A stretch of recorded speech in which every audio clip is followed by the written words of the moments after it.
At the end of your life, what will be your legacy? What will you leave behind for future generations? For the world, join the World Messenger, Izabela Lundberg, each week as she brings you a new distinguished guest from the business, sports, or entertainment world to share their success, their struggles, and their lessons. They will share their insights into current hot topics that affect everyone. Izabela facilitates an intimate, vulnerable environment to find the true value of humanity and real leadership.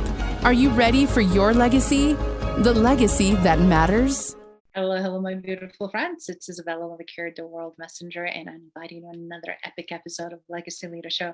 Today, we have a special guest joining me from LA that is a great friend and colleague, someone that I have tremendous respect for, and he used to do some interesting stuff. His background is, needless to say, adventure, but through the amazing leadership lens. He's two-time global trainer. He used to do amazing work for Dale Carnegie programs, and he knows them better than anybody else. And guess what? He's the king of those soft skills, aka essential skills. On top of it, he can connect like nobody's business with the youth and impact the youth, specifically times when we're not sure what the heck is going on in the world and our own backyard, right?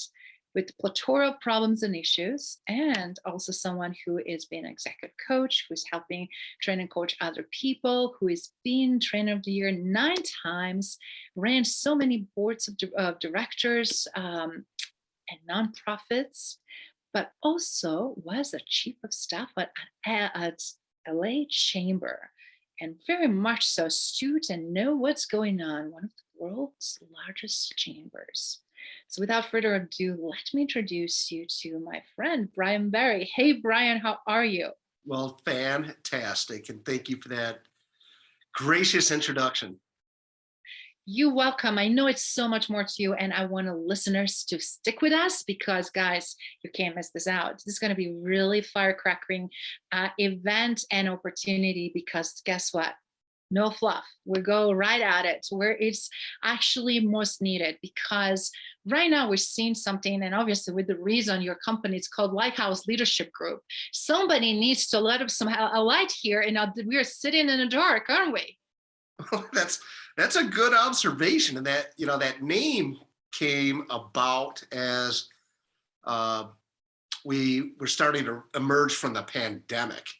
And I've always had B Squared Consulting. I thought, okay, we could do a little better than that. So all the individuals and organizations out there that just got drilled from the pandemic needed a safe harbor to reimagine their strategic plans. And because what was going on 2020 and 2019 isn't applicable anymore.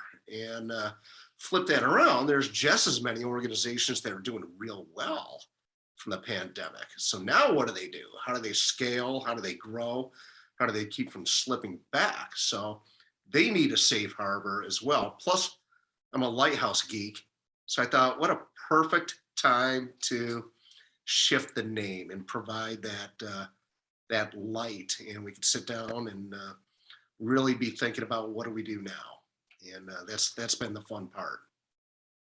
I love it. And I love how you pivoted and adjusted your game, Brian, because as you said, no matter how great you're doing, you need a strategic right partners, and you need to be preserving that, and you need to know what are you doing that is making it great so you don't disrupt and disturb that, right? But then still continue to innovate and change and transform, because every month, every day actually is just bringing completely something different, and how business or service or products fit with plethora of these changes. Otherwise, as we know, unless we really pay attention and know what we need to fix or tweak, we're going to get very quickly obsolete, and we cannot afford that. And I'm sure also your exposure with LA Chamber and opportunity where you were there just a few months shy from 2 years gave you completely different insights. So do you mind sharing also what it was business like right of cusp before pandemic happened, and then when pandemic occurred, what did you observe? What happened? Well, that's an astute question, because the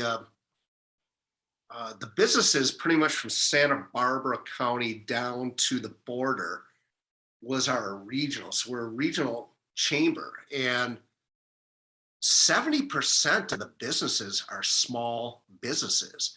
What I didn't know until I joined the chamber, that 90% of that 70% are 20 employees or less. So working with that small, and we all started out as small businesses, every organization. And, they were a big part of our membership, and we were advocates for small businesses because that's really the thriving economy. Then when COVID hit, we were 24/7 trying to help out these small businesses that had two mortgages on the come line just to stay afloat. We helped them navigate, the PPP, and everything kept shifting. I also became the COVID safety officer for the chamber. So all of a sudden, I'm dealing with global, federal, state, county, and city COVID information and trying to distill all that to provide, information for, the businesses. So before the pandemic, things were going very, very well in terms of our outreach with the different organizations that are out there. Wow, when pandemic hit, we were the conveners and working with all the different organizations that were out there. And that was an interesting period. And it was hairy, it still is. So I think last count, there were 20,000 businesses that are gone as the result of the shutdown in California. Gone. And that's a big impact on the economy. That is scary. We're just talking about one state. Yes, given that is one of the highest touristed destination, and what's the population and size of California, and how much migration happened, how many people left, how many people are now trying to come back, how many jobs are now going to be recreated again, how much all the virtualization and working from home now it's allowed in different geographic regions to be, but still working and supporting community. It's a huge magnitude and a ripple effect. So I want to really, for all the listeners watching and listening, to really grasp that. So imagine and multiplying that what's happening with every state and every major city across the nation. And then you can then just imagine what that truly accumulates for the US and then the rest of the world. Yeah, it's interesting you brought that up because, every country globally pretty much wants to do business in some fashion in Los Angeles.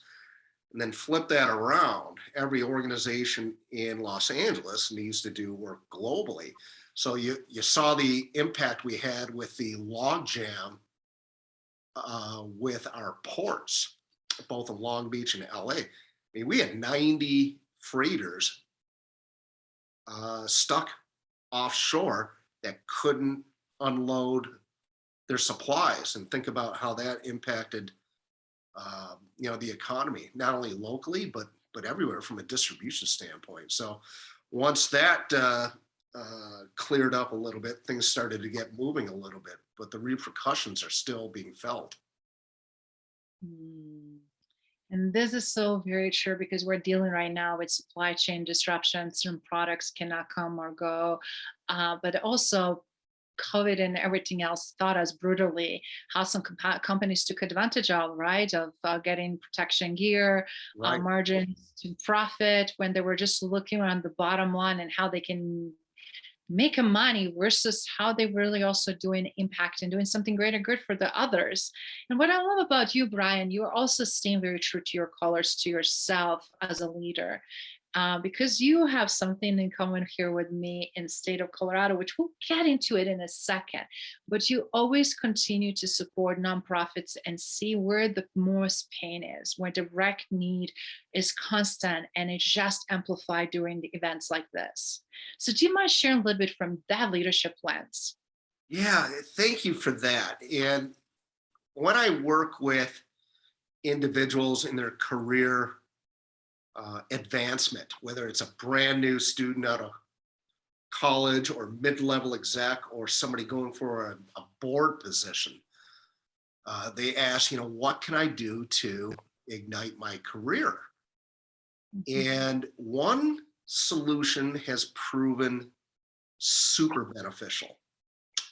in all the years I've been doing this. And I advise individuals to find a nonprofit that they're very, very, very passionate about at this point in their life, whether it's Center for Abused Women, cancer, pets, homeless, at this point in your life, because we all have different evolutions, right? So find a nonprofit that we're really passionate about. And Izabela, don't just volunteer. Yes. I consider that human being 101. We ought to be doing that anyway. Serve in a leadership role in that organization. And there are several, even if it's the chair of the envelope licking committee, serve in a leadership role. And there's several benefits. The first benefit is you will align yourself with like-minded, value-based leaders out there. God, there are worse people to hang out with. Wouldn't you agree? Oh, absolutely. Yeah. Second thing, you'll be able to hone your problem analysis, decision-making, communication, collaboration, all that stuff, where you may not necessarily be able to do that in your current role. So that's a good thing, honing those skills. Third thing, you'll be on a first name basis with probable SVPs, CEOs, and that level of exec that are also on the board. You remember that old phrase, it's not what you know, it's who you know. Those days are gone now, Izabela. Now the stakes are much higher. Now it's who knows what you know. So the ability to demonstrate your skills and your attributes at that level, good things are going to happen. So that's the third thing. Fourth thing, looks good on your resume. So when I interview, again, a brand new student, mid-level exec, or C-level exec, one of the questions I'll ask is, please describe what leadership role you serve in your community. And I'll either get a blank face or an answer. Now I've got two distinct rows to select from. Call it a character attribute.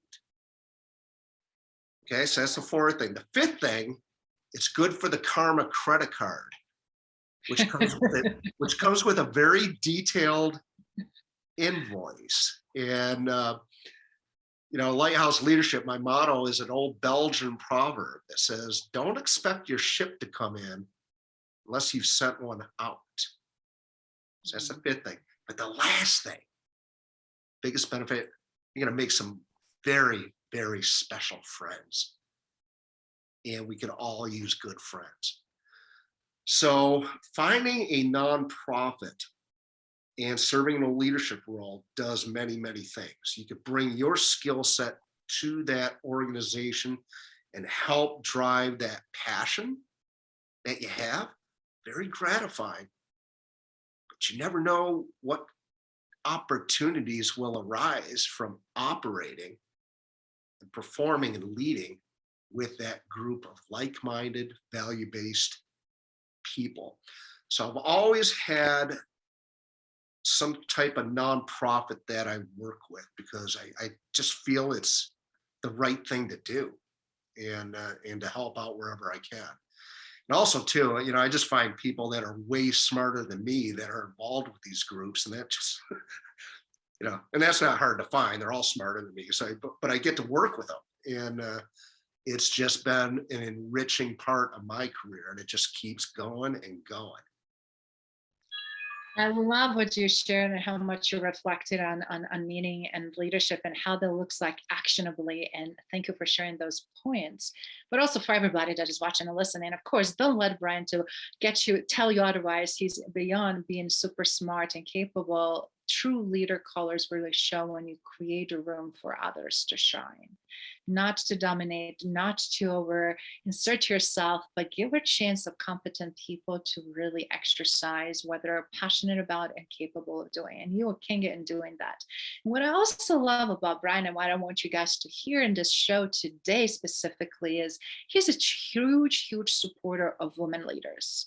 And that is also very rare, specifically in current times and current climates, because we hear so much how many women around the world forfeited their careers to stay at home, help kids with homeworks, be the housewives, and then, juggle all of those things during really, really challenging times. Some of them also continue their careers given with what they have to face, and how was in many cases, quote unquote, mission impossible. So, Brian, for everybody watching and listening, do you mind addressing why we're still seeing some of these disparities in diversity, equity, and inclusion? And what would you advise them, for someone who has been sitting on top with top 10 Fortune companies in the world, all the way for those new small businesses you mentioned with less than 20 people? Well, sure. When we hear the term diversity, equity, inclusion, I always challenge whoever says that. And it's okay to be included. I take it up several notches. And the stronger, more powerful term that I've heard and I live by is diversity, equity, and belonging. So you can be included, but do you really, really belong and feel that that gratitude for your expertise? So when I work with women execs that are working their way up and gunning for the next level position, even board roles, which I get to do quite a bit. Yes. I don't even think about them as, from a sex standpoint, male or female. I go right into their strengths and help them communicate that as if it were a non-issue. And it can be an issue if we make it an issue. But it's real important for women execs to, you brought it up a little bit earlier in the conversation, being true to ourselves. Yes. Find those cultures that align with your values. Here's an example. When I got invited to be the president of the National Human Resources Association. It's largely a women's organization. And I didn't even think about them being a body of women.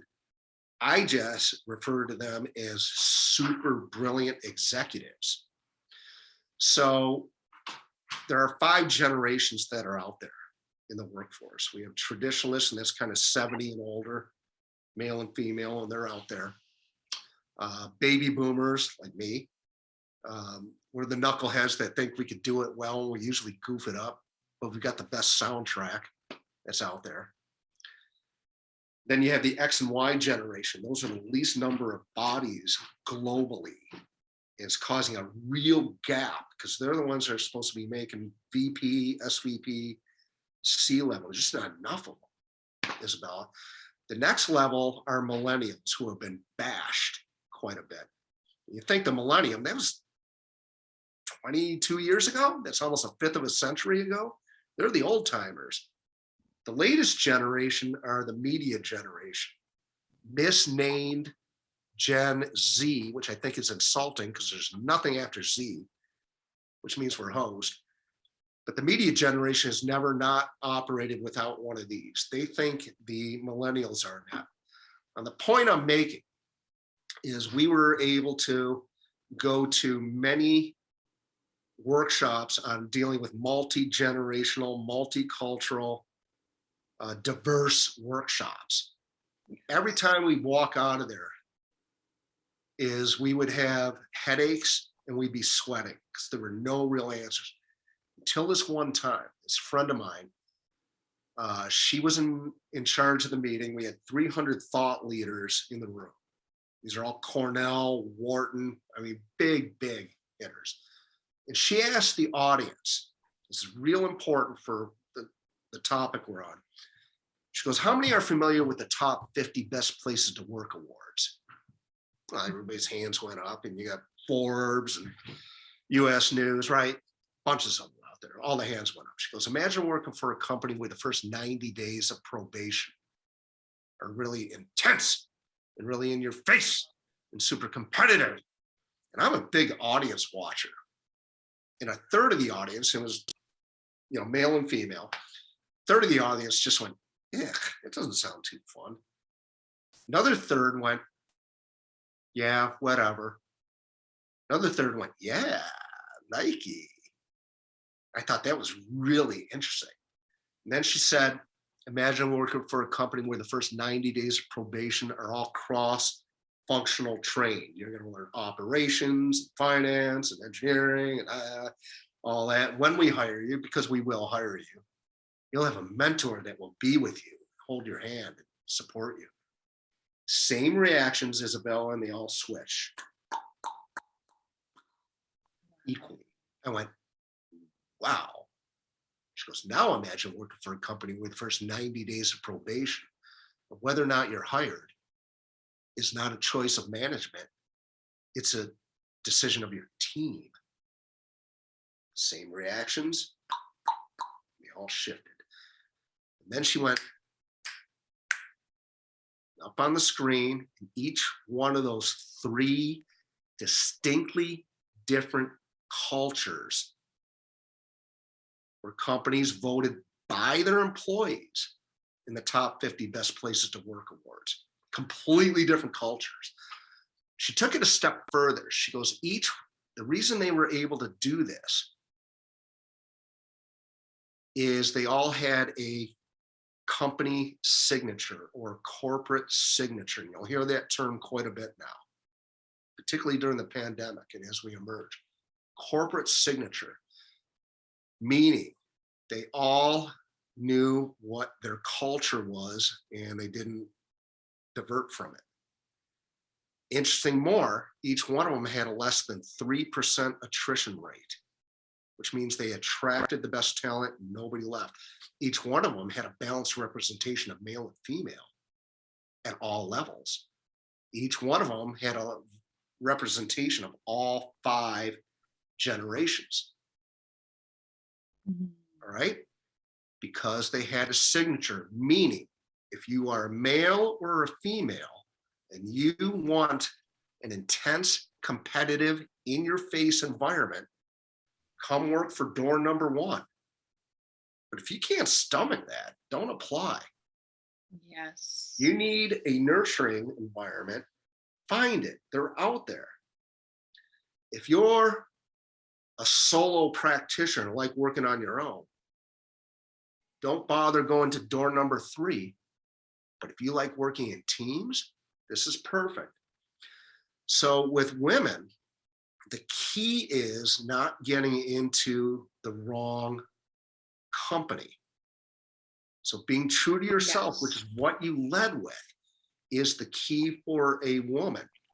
Take gender right out of it and get right in and show your value with evidence to back it up.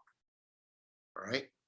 Mhm. And when women feel that, the pressure goes away, their face and their eyes relax, their confidence-ometer goes up, and they go in and they deliver.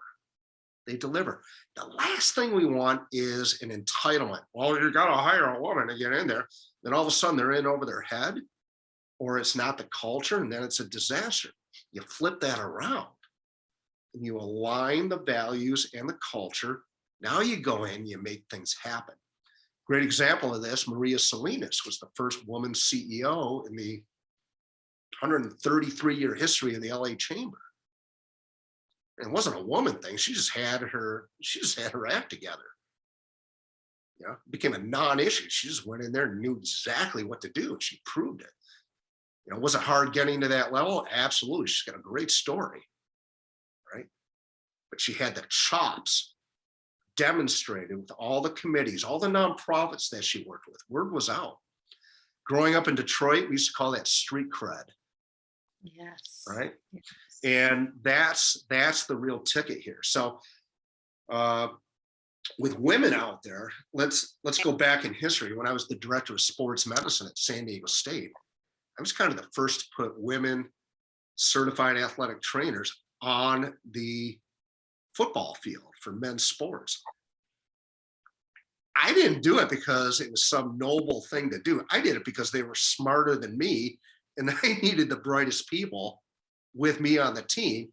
Then all of a sudden it became this diverse leader thing. I just, no, you got to go after their skill sets.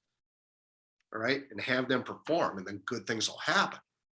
Because when they have the chops, when they have the right attitude, they have the skill set, gender becomes a non-issue. And I've seen that over and over and over again.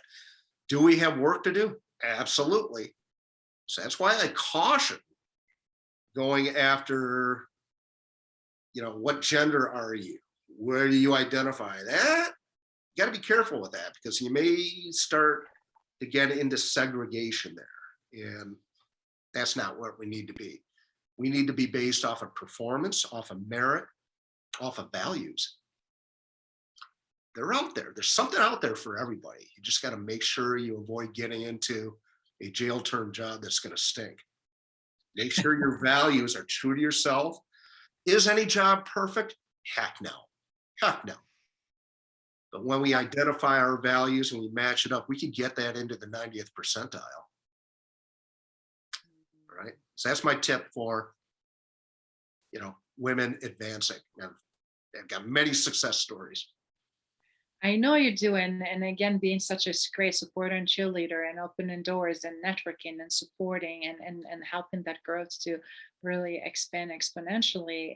I just want everybody to hear how it's done. That is not only, as you said, just the number, another statistic, but it's truly proper integration, and it makes sense, right? Mm-hmm. But you also mentioned a little bit about sports medicine, and do you mind sharing a little bit about your story and experience? Because you did some amazing work here in the state of Colorado, where I'm at, earlier in your career, and then something absolutely outstanding with Dale Carnegie. So do you mind walking us a little bit to that? How also sports analogy and your work in sports arena translated so effectively in the business? Well, sure. Yeah. I was actually an athletic trainer at 14, because I didn't reach 5 foot until the 9th grade. I was fast, but I got knocked around a lot. So I figured, okay, I'd like to be on the other end of the pen light. And so I was fortunate to, have an orthopedic surgeon at the high school level that taught me how to be an athletic trainer. So I did that all through college and ran track. And I knew that was my career. I love science. I love sports. Greatest hits position. So my first job out of grad school was at University of Colorado in Boulder. And that's, still have such dear friends there. And then I became the head athletic trainer at San Diego State University. Big part of that, Izabela, was I had a vast undergraduate, graduate, and physician fellowship. And that's where I really started to love and appreciate career management. And they were all my babies. I want to make sure they all had good, cool jobs out there, really a good, diverse experience. And that's why I have to be very diplomatic when somebody asks, all right, Brian, who are you going to cheer for this Saturday or Sunday, college or pro? So I usually say, whoever leaves the tickets at will call. Because I've got students now. In fact, Keith Duggar is the head athletic trainer for your Colorado Rockies. And he's probably the third eldest in the major leagues now. So he's kind of the dean. So they're out there. And but I knew there was more. I didn't know quite what. And so while at San Diego State, I helped develop several products and knee braces, and I was plucked out of the comfort zone of the state university system, which nobody dared leave. But there was more out there, and again, I had no idea what it was. So all of a sudden, I'm in this giant corporate environment. I had no clue what I was doing. I came up with an idea, and I was, my CEO challenged me. He says, okay, B Square. He's from Great Britain. He had a full beard, very proper, very regal. He said, okay, B Square, we love your idea. You're going to present it to the global conference in 3 weeks. And Izabela, I think I blacked out. At that point, I thought I was pretty good on my feet. And as a leader, he recognized that, and he pulled me aside. He goes, relax, matey. I'm going to send you to this course this weekend. It was the 3-day Dale Carnegie Strategic Presentations Workshop. So I show up and I'm in there with all these CEOs and, there I am. And that course changed my life. All right. So we did the talk and then we're out celebrating on the balcony and my CEO's there and then the president, they go, "Hey, Brian, you really did a great job on that. We're very proud of you." I said, "Well, thank you." I said, "And thank you for sending me that course because I couldn't have done it without it." It was really funny because they both look at each other and they go, "We know." And they said, "We got a problem." They said, "We're a knee brace company." I said, "Yeah." He said, "Your idea is not a knee brace, Brian." Oh boy, probably should have thought that one through a little better. They said, "But we like it." "Why don't you start your own company? Just as long as we can help out, use our engineers." So that old phrase, when we plan, God laughs.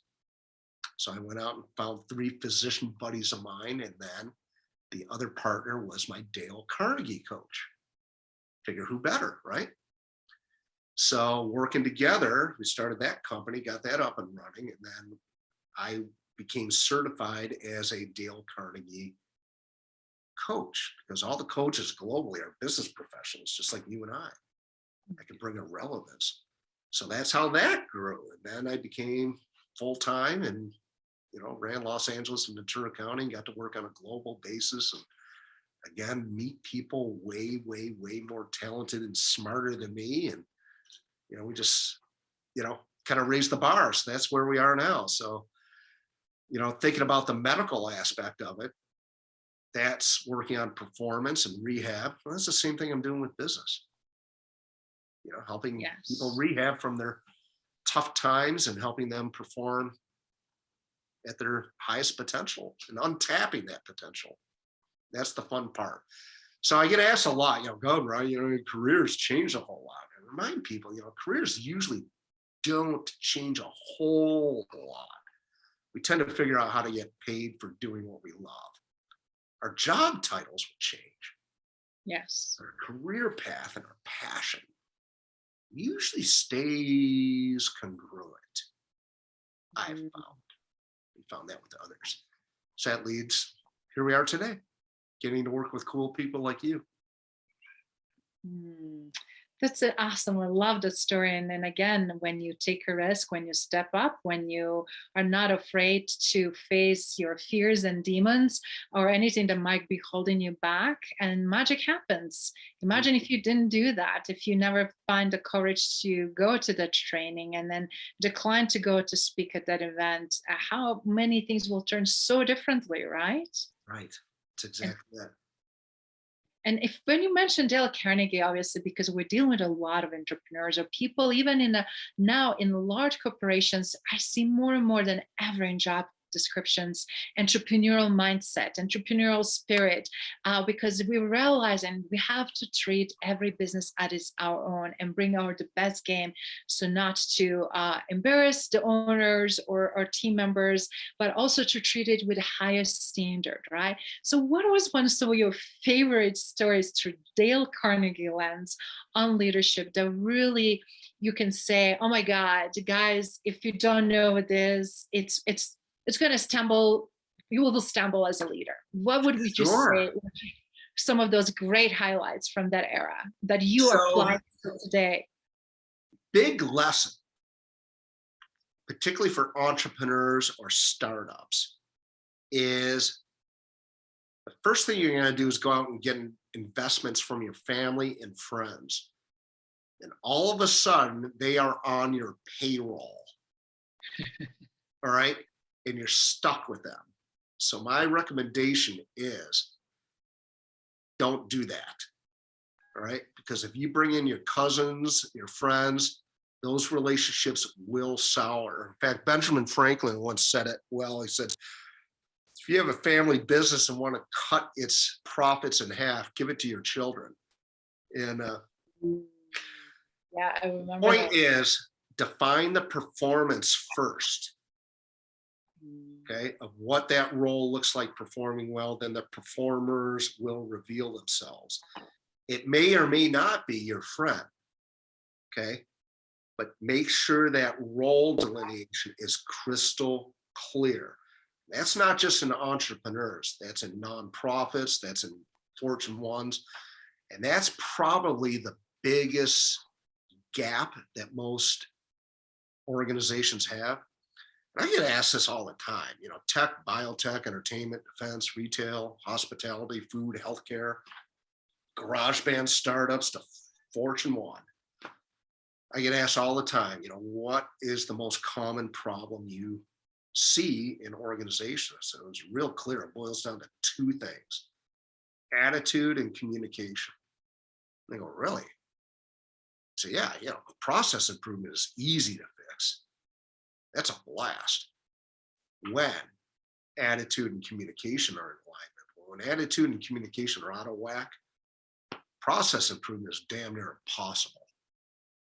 And it starts with the boss. There's an old Asian proverb that a fish leads and a fish dies by the head. It's always the boss. Peter F. Drucker, the founder of all organizational design, had a great quote: culture eats strategy for breakfast. So when I go into an organization, I'm doing an analysis, a needs analysis. The owner, the CEO, the president will say, oh, Brian, we have problems with our sales team and operations and engineering. Would you take good care of them? And they start to get up and walk away. And I just, hey, this is about you. Come back. Come on back. So the big part of that is building their trust in me. That I'll ask, and that's where a lot of the medical background comes in, because I'll ask the right questions and hear it from them. Lo and behold, when we ask the right questions, they will describe precisely what's wrong. Yes. And it usually boils down to two areas. It's either a people problem or a process problem. Yeah. It could be both. It's either one of those. That's easy to decode. So once we identify the pathology, the solution usually reveals itself, and we start there. And then we create some victories. And you've been around, every rock you flip over, something else crawls out. So, so then we just, hit it. And, another thing too is having, from a leadership standpoint, a very, very, very well-defined vision and values. And that's not a corny thing. The vision is that Monet, Rembrandt, Van Gogh painting of what it looks like performed well. That will shift in 3 to 6 months. So you want to make sure that's a live painting, just like the masters, like Van Gogh and Monet would add daffodils and a waterfall at a certain point. That's just like in business. That should be a dynamic art piece. The mission is how we do it, okay? The mechanics, the deliveries, the systems, the processes, that needs to be clear. But even more important, the values, how we're gonna roll. It goes back to what we were talking about with women leaders. You gotta make sure that valueometer is absolutely aligned. Yeah. If you have certain values and get into one that isn't there, it's gonna be a jail term job that stinks, right? So that performance element, what performances need to be performed well in order for us to achieve that vision? And it's a binary question, seeking a binary answer. Is what we're doing going to get us to that vision? Yes or no? If it's a no, don't do it. It's a big old yes. We can feel really good and confident about it. So when I go into an organization, I make sure those elements are there. And leaders leave nothing to chance. Leaders lead people, managers lead processes. They're two very reverent bodies of work. Nice wine pairings, but they're two definite bodies of work. Leaders lead people, managers lead processes. And with leaders, people support a world they help create. Managers lead processes that make them look good. Let them do it, right? Yeah. So I think the years, one silver lining about COVID is I shouldn't say bad leaders, bad people in leadership positions are getting called out. Yes, definitely. Specifically, as we have social media, as we have Yeah. Glassdoor reviews and other platforms where current and former employees can really openly share how much they endorse not only the CEO but upper echelon of leadership. Is it even existed? Yeah. And if it's not, why not? And I love how you also distinctly separated what means being manager and what it means to be a leader. We need both, right? But more than anything, we actually need a solid, strong, trustworthy, transparent leadership. And because lacking that, that creates more confusion, more pain. And as a result, we're seeing such an awful symptoms, which I also wanted to share, if you don't mind sharing, because a great exodus of people resigning without even having alternative jobs, but just saying, I can't handle this anymore. Right. It's too painful. It's too stressful. It's too disrespectful. This keeps me up at night. I'm burned out. I am all of those things. And then before you know it, what we're having right now, huge gaps, right? I was just joking with someone who was like, organizational chart, it looks like a Swiss cheese with a huge holes, bigger than the Grand Canyon, actually, because it's just so hard to really kind of patch that over. It's not anymore just a little pothole. Yeah, you're right. And it's amplified because of COVID. And, there's an old phrase, people don't leave organizations typically, they leave bosses. Yes. And sometimes they quit, but they haven't left. That Right? is such a huge distinction. Yeah. Yes. And what they're doing is just sucking off the company and they're not performing. And so that's a leadership aspect too. See, good leaders always have a pulse read on their employees. Should an employee at this point in their life want to leave on a good note, good leader supports them. Yes. And one thing I It's want to, if you don't mind highlighting also, because you obviously have a subject matter expertise in organizational dynamics and dynamics, not only you taught that at California Lutheran University, but obviously from Dale Carnegie, and tying all this together, what leadership dynamics we have to really create or recreate in order to thrive. Three key things: trust, respect, and credibility. Those are the three pillars for leadership. I don't trust you because I don't respect you. You have no credibility because I don't trust you.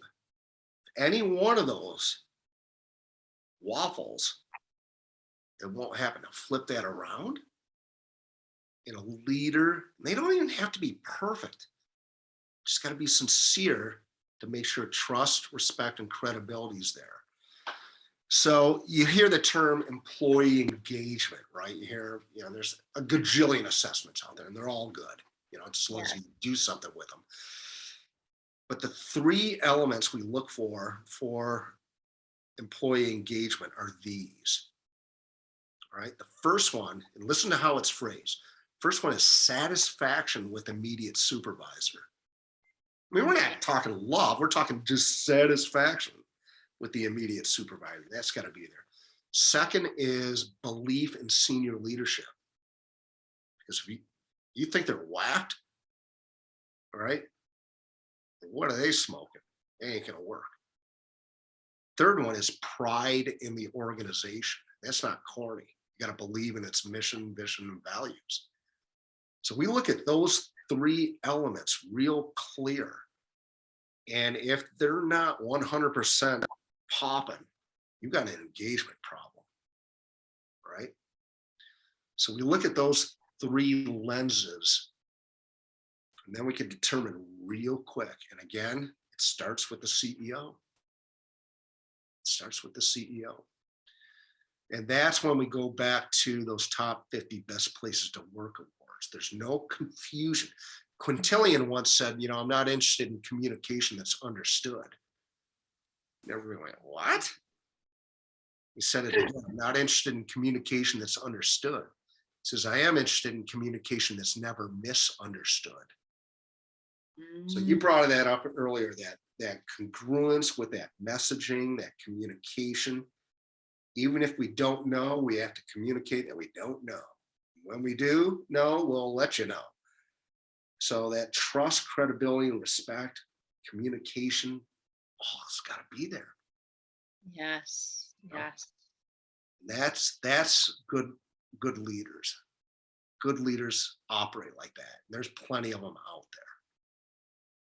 I love that highlight, because we tend to look for more complex solution or pie in the sky or tool or some other whatever it's quick fix, but in reality it boils back to those soft, as I call it, most essential skills that really are the foundation, and that they move the needle in the right direction. If we keep continuing skipping them, if we don't continue developing those skills, if we continue to undermine and think that other approaches are better, they will never be able to sustain, because they're not built on the right foundation. And that's why so many my colleagues and friends that you're listening and watching, you're having frustration in your working environment. That's why you are sometimes feeling like you're spinning the wheels, actually, and you're just feeling like exhausted and tired and not seeing light at the end of the tunnel.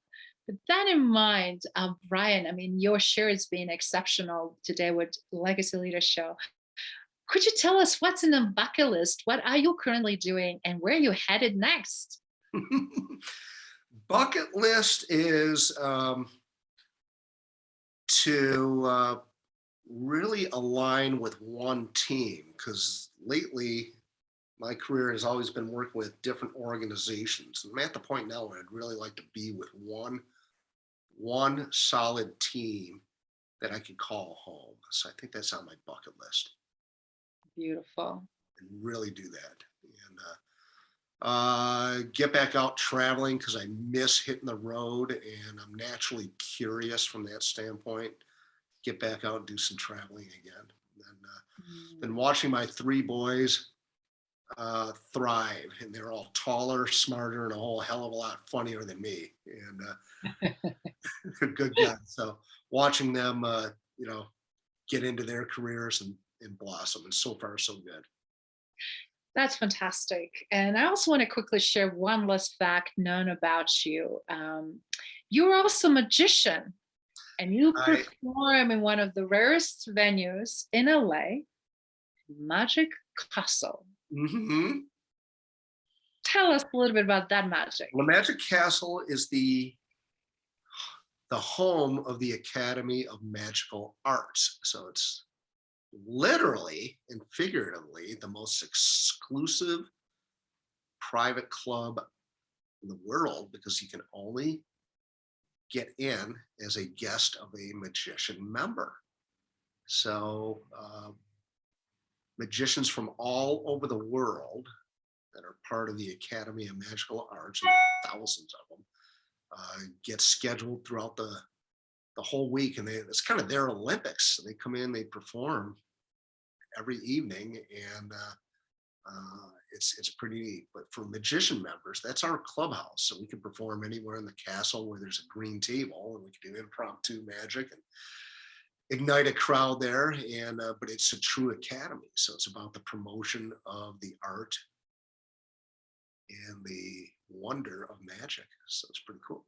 We have our own magician's library that has books going back centuries, and it's pretty neat. So we get to work with world-class magicians from all over, and stage, close-up, mentalism, mind reading, and it's a lot of fun. So there's always something new.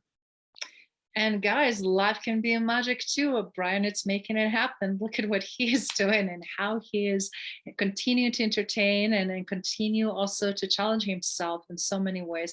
Brian, you already created so much of great legacy here and share so much value with us. And I'm really curious in the closing, what would you like your legacy to be? I mean, you're living and leading the legacy, which is huge difference for just thinking and contemplating what are you going to leave, right? So with everyone watching, you guys know my drill: how we live it, how we lead it, and then how we leave it to the others. And what is your goal, Brian, with everything all that you already accomplished? What would you like to be remembered by? My goal is to have those that I've been fortunate to partner with, to train and to coach, realize their greatest hits, career, and life, and be able to say that Brian helped inspire them to do that. That would be my legacy. And then have my boys say, that was my dad. Mm. You know, and so I think that's my legacy. Watch the success of the people I've been able to work with grow as the result of something that I helped them with. That's fantastic. That's such a great desire and achievement. You're already obviously doing a plethora of that. And I cannot wait to see what's happening more and how we can do that even more on the global scale.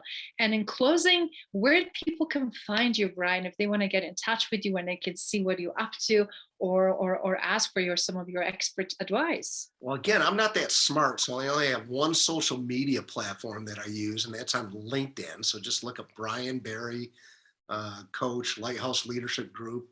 I'll pop up and connect with me, and promise me that you're going to ask one question. You're going to ask, Brian, who do you recommend I connect with?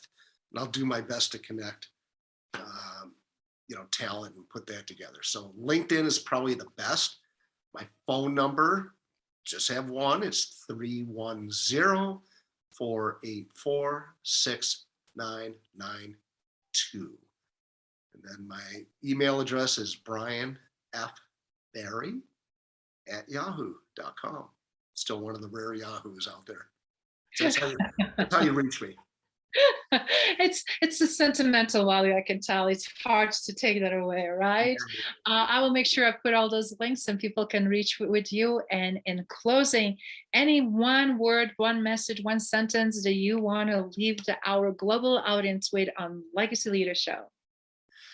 Go out there and be a warrior spirit with a servant heart.